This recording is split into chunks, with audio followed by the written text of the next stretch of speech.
My name is Naen Murphy, and my brother, Audi L. Murphy, was killed in a plane crash in 1971. He was the most decorated man in World War II. But the big secret isn't that. For 26 years, Audi Murphy concealed something from everyone. He lived in his own basement, although his family slept in the home. He kept a gun under his pillow every night. Nobody was aware of his $3 million loss at the game. The government investigated him. He begged his wife for $10 million. It doesn't matter how he passed away. The man who killed 241 enemy soldiers was terrified to sleep in his own bed because of this. He was born on June 20, 1925, in Kingston, Texas, into a family that was struggling to make ends meet. Audi Murphy gave birth to 12 children. She was the 7th. If you're enjoying this video, don't forget to like, share it with your friends, and subscribe to the channel for more amazing content. And hit the bell icon so you never miss an update. Now, back to the topic. What we were talking about was more than feeding him, his father was notorious for disappearing. One day he was there, the next he wasn't. Audi, who was only 12 at the time, was forced to assume the role of man of the house. When he was in the 5th grade, he quit school and found work picking cotton for $1 per day. That is roughly $23 in today's currency. A family with many children needed to be fed with that meager sum of money. No one else could do it, but for a child, it was the worst thing that could happen. Then he was struck so severely that he will never be the same. In 1941, when Audi was just 16 years old, his mother, Josie, passed away from heart illness and asthma. She had just turned 50. His 3 youngest brothers were subsequently removed and placed in an orphanage. Audi spent the entire time alone. After that loss, he was never the same. He said, "She took something of me with her, once. I've been searching for it ever since." He felt empty for a long time, so he began to fill it by taking chances, which was the only way he knew how. Hunger taught him how to shoot, and since there weren't many bullets, each shot had to be crucial because the kids wouldn't eat if he missed. He killed rabbits and squirrels with a borrowed rifle and a slingshot, and according to a friend of mine, Audi never missed. He was so good at it that he could control everything else in his life. That ability would make him one of the most dangerous soldiers in World War II. By the end of the conflict, he had killed at least 240 enemy men. However, he was too small and thin to be recruited. His sister helped him fabricate a birth certificate to make him appear older, but the army finally gave in and he joined on June 30, 1942, at the age of 17. The war gave him a goal to strive for and a way to release the pain he had been suppressing for years. The Army, the Navy, and even the Marines did not want him in combat, and they attempted to send him to cook school, but Audi refused to fry eggs while others fought. In July 1943, 2 Italian officers on horseback attempted to flee, and Audi shot both of them with 2 clean shots. In early 1944, he walked into hell at Anzio, Italy, where the beachhead turned into a slaughterhouse, killing thousands of people. Audi described it as a place where you felt like a fugitive from the law of averages. You knew your number would come soon. He was 18 years old when he contracted malaria, but he continued fighting. The disease returned several times during the war, but he never stayed in the hospital for long. He always returned to the front. On March 2, he crawled through enemy fire, approached a German tank, and destroyed it with rifle grenades, earning him a Bronze Star, but more importantly, it demonstrated that he had overcome his fear. Something inside Audi broke, and he charged the German position alone, took their machine gun, killed 6, wounded 2, and captured the rest. He later wrote, "I do not stop firing while there is a quiver of life left in them." There was more to that than just payback. There was grief, anger, and survival all at once. As the war progressed, Audi changed. Bullets stopped scaring him, while other people grew weaker. Tipton was fighting in France near a vineyard when 2 Germans waved a white flag to indicate they were giving up. He was feared and revered by the soldiers, but he didn't talk much or receive much mail because he had changed into something colder. When the army offered him a promotion to officer, he declined because he didn't want to abandon his men, and he even declined a promotion because he didn't want to force his exhausted unit to participate in drills. Malaria returned, and he was hospitalized multiple times, once in Sicily, once in Naples, and again in March 1944, but he continued to fight until he and 60 men from Company B were awarded the Combat Infantryman Badge on May 8, 1944.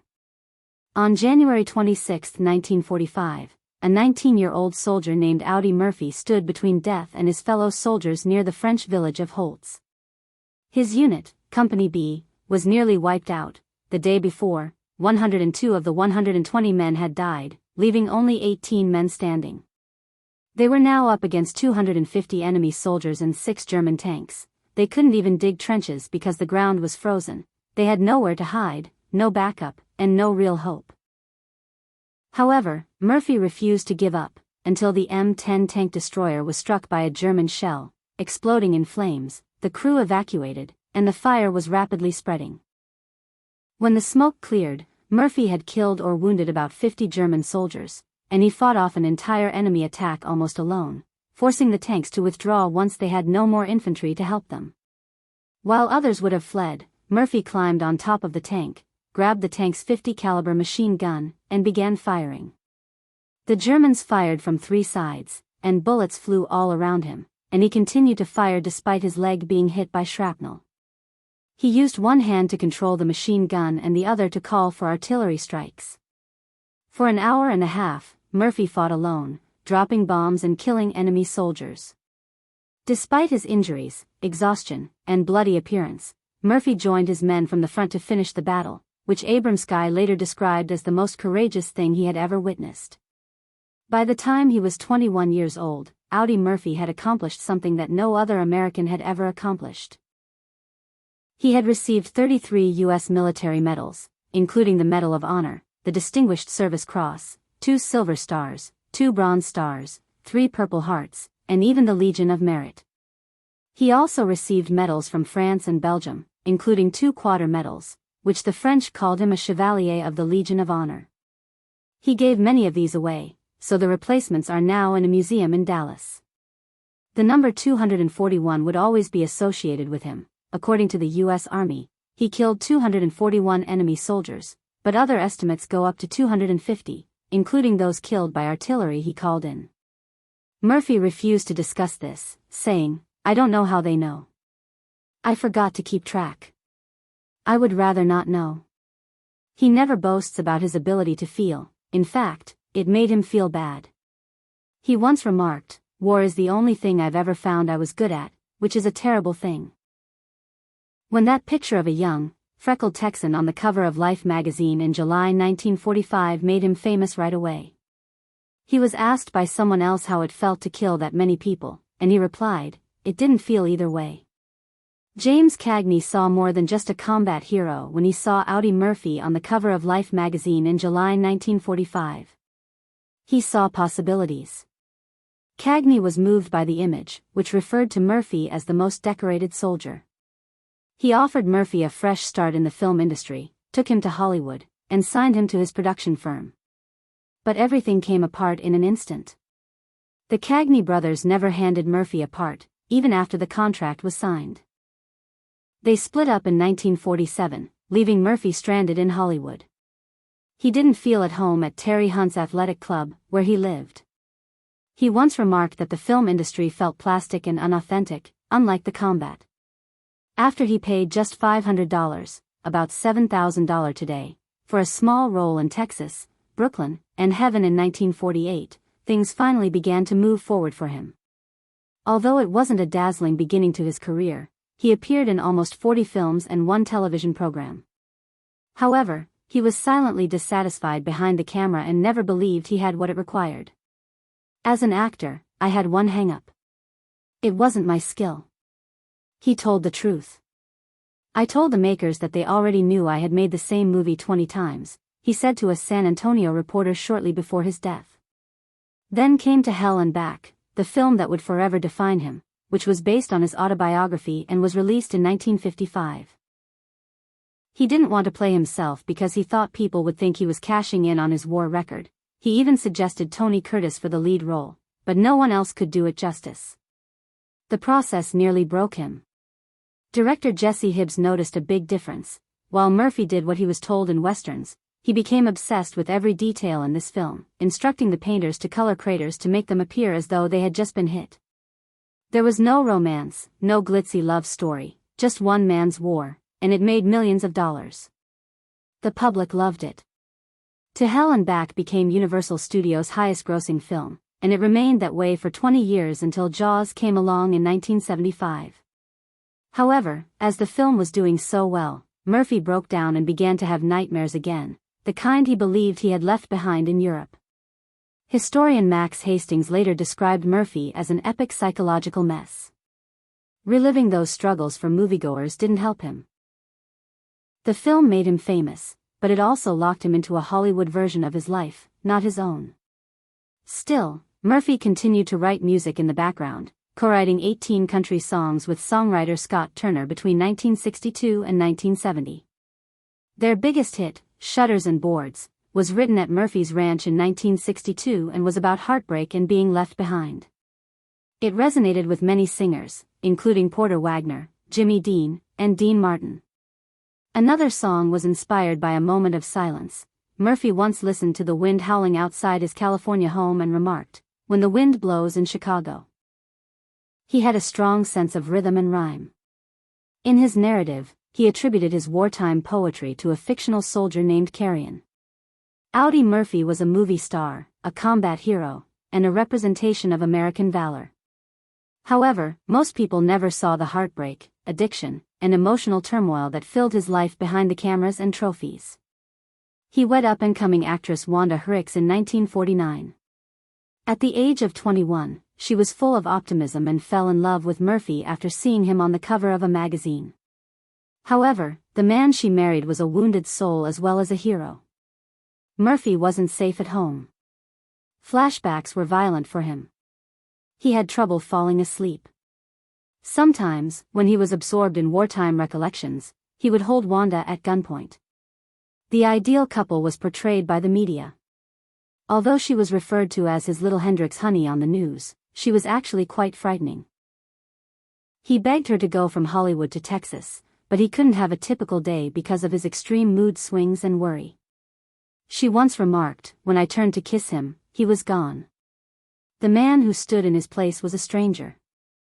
She fled for her life 7 months after their wedding, filed for divorce in April 1950, and the divorce was finalized a year later. Murphy remarried later that year to Pamela Archer, a former Army nurse who was now an airline stewardess. She seemed to understand him, and they had 2 sons, Terry in 1952 and Skipper in 1954. For a while, things seemed to be getting better, but a different kind of storm was brewing. When her second son was born, Pamela imposed strict moral rules on her family and gave Murphy a difficult choice. He could remain married but live a separate life. He was legally required to be a father and pay the bills, but he felt like a stranger in his own home. He tried to shield his sons from Pamela's extreme beliefs, but the war had taken too much from him. He had a gun under his pillow every night out of fear. He wanted to be a good father, but his emotional numbness prevented him from connecting with them. In public, he referred to them as his joy. "If I didn't have Pam and the boys, I think I'd still be completely happy living as a hermit," he once said, but those moments of happiness never lasted because his trauma kept coming back. By the late 1960s, Murphy had had enough and was about to divorce Pamela, but he changed his mind, not for her, but for his sons.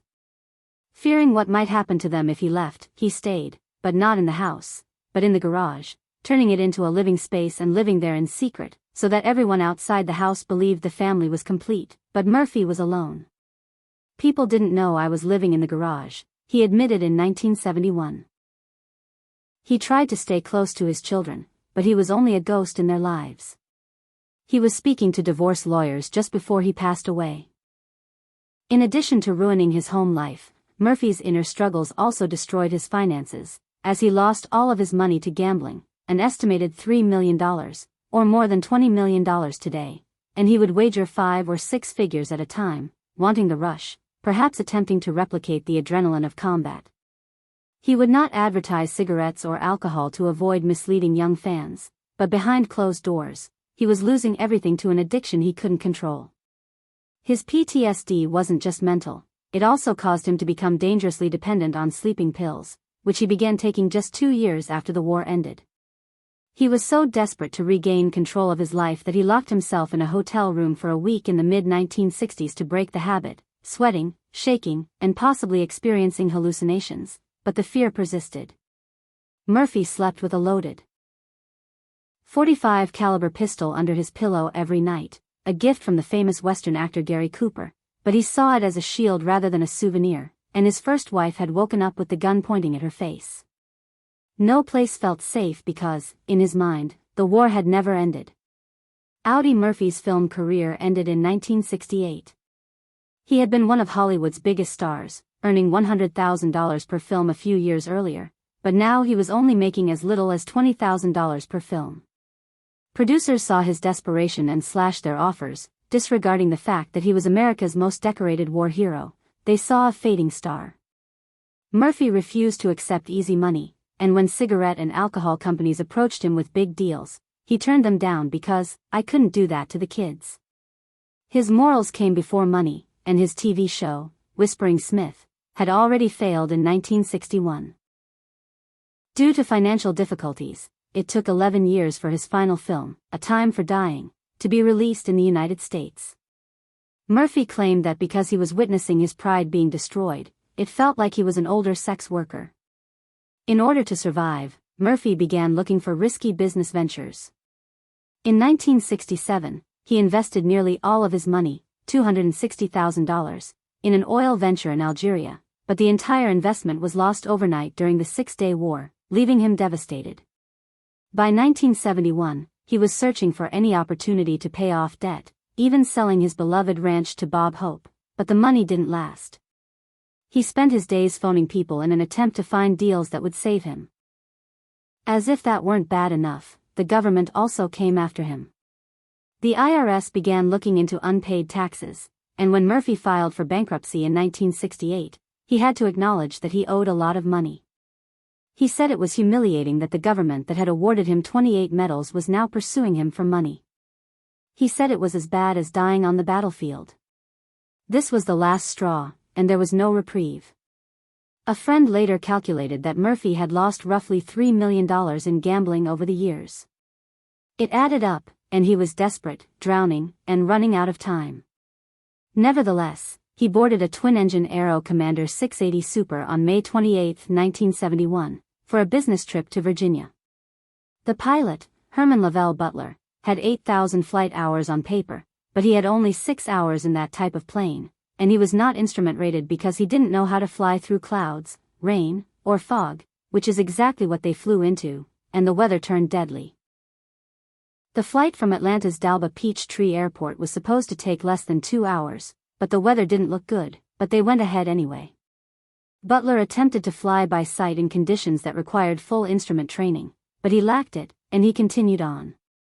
At one point, he even attempted to land on a highway near Virginia, but the plane was seen circling only 150 feet above the ground and dodging trees before turning west and heading straight into the mountains, crashing into Brush Mountain, which was 2,700 feet high, at 12:08 p.m. The wreckage was found 4 miles up a steep mountainside, and the National Transportation Safety Board released its findings a year later. The cause was that Butler continued flying without using instruments when the weather called for them, and he didn't have the skill or experience in that plane, and he had already crashed another plane the year before, and both engines stopped working because he ran out of fuel. He tried to land on a highway that time, but failed, and that should have been a huge red flag, but no one stopped him from flying again. All passengers died instantly, and Murphy's body was flung uphill from the wreckage, and the crash site was on fire for 3 days. After the crash, many people had theories about what happened, including sabotage and the government killing Murphy to silence him because he spoke out about veterans' rights and his own mistreatment. However, none of these theories were supported by evidence. It was obvious that the pilot made a mistake and that the tragedy could have been prevented. Murphy's family persisted, and after 4 long years, a jury awarded them $2.5 million in damages, or roughly $14.6 million in today's currency. The lawsuit put an end to all the conspiracy theories, stating that Colorado Aviation was negligent in allowing an unqualified pilot to fly a high-tech plane in hazardous conditions. Murphy was buried on June 7, 1971, at Arlington National Cemetery, where he requested the plain white headstone that every soldier receives. It was so popular that the cemetery had to construct a path around the tree that shaded his grave because so many people wanted to see it. His headstone lists his medals: the Medal of Honor, the Distinguished Service Cross, 2 silver stars, and 3 Purple Hearts. When the cemetery offered to add gold leaf to indicate his status, his family declined, stating that he wouldn't have wanted that.